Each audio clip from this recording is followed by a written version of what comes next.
Hello, myself, Emo Suresh. And I am his disappointed daddy.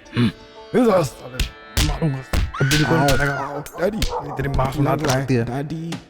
And I am the narrator of this video and co-creator of this game, not a real voiceover artist. Here's how you play Angry Indians. Because the video is a little long, we've hidden some sexy frames here and there in the video for you to keep watching. Also, please like this video and subscribe to our channel. We might just start making more content if we have enough of these. First, let's understand what the two decks are about. There's a smaller red one of 25 cards. This is the member deck, and the bigger white one, which is the attack deck. The objective of the game is to use your attack cards on other players' members till you can bring their health to 0. In that process, killing their entire party. It's basically strategy, vindication, the illusion of power, and a ton of luck rolled into a few solid minutes. Much like life itself. Oh, and there's personal prejudice too. The member deck is composed of party members, which have an initial health and can belong to one of 8 different classes. Each class corresponds to a color, like these. Except the U card, which is all classes but has a higher health. From this deck, every player is going to be dealt 3 random members which will be facing up. These will be your parties who you need to defend and damage. Keep the remaining member cards back in the box. Attack cards are made up of damage, tactics, and special tactic cards. Basically, these cards are the good stuff. This deck is going to stay in the center, split in 2 to draw from. Everybody initially gets 5 of these for their hand, which stays secret throughout the game. The game now plays out counterclockwise. The person who's been dealt the U card will start, or alternatively, the oldest person on the table, because it's important to respect your elders irrespective of their level of competence. Carve out some space on the table for a pile for discarded and used attack cards, and a separate space for the dead members, like a graveyard. There are 2 modes of playing to decide who the winner is. Choose this mode based on the amount of time you have and the average IQ in the room. The first is called First Knockout. This is shorter, more strategic, and everybody finishes together. Here the winner is the person with the highest total party health the moment anyone player's party is completely killed. The other mode is Last Man Standing. This is usually longer, pettier, and more casual. Here the winner is the last person left in the game with any number of members with whatever health left in their party. Now we're almost at gameplay, but before getting into that, we need to understand the card types. So quickly.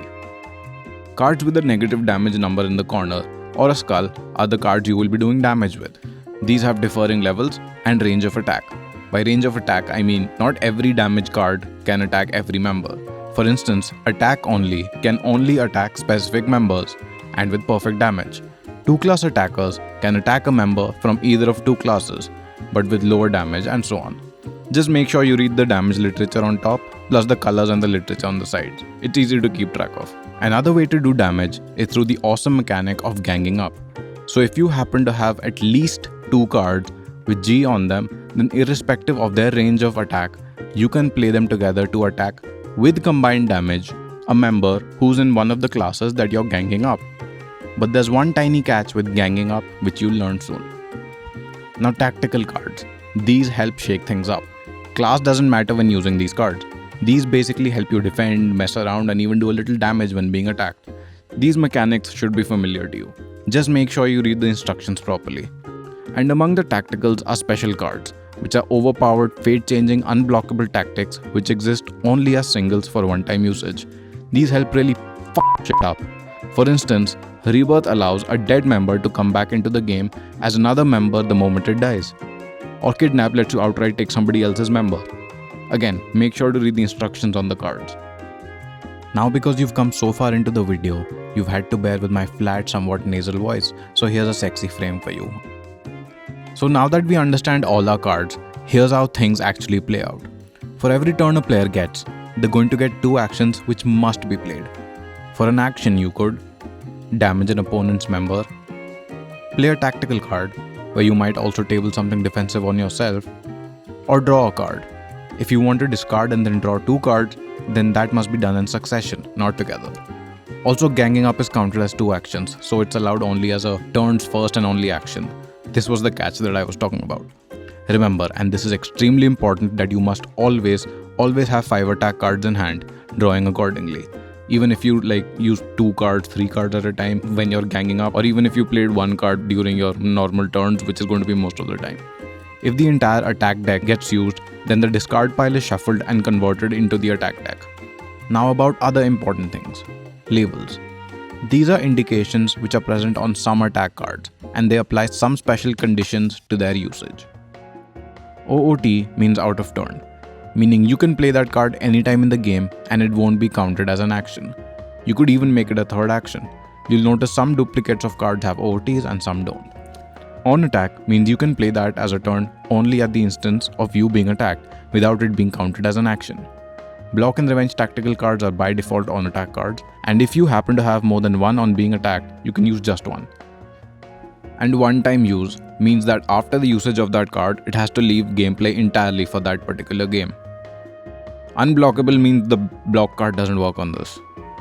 I shouldn't have to explain everything to you, you know. Congratulations. You should now be able to start playing, and you could even end the video here. It's really simple, trust us. And we're not even that smart. भाई हो क्यों नहीं रहा? We just wanted to make something fun and we kind of outdid ourselves. For queries and resolving rule-based quarrels, mail us here. So happy brawling, you sweet and sexy satire-loving nerds. Hopefully you've already liked and subscribed and won't sue, and buy the game please. We worked supremely hard on this, more than we do for our day jobs. Okay, bye now, go play, or as we like to say in the classiest way, सबकी card मार दो. होगा?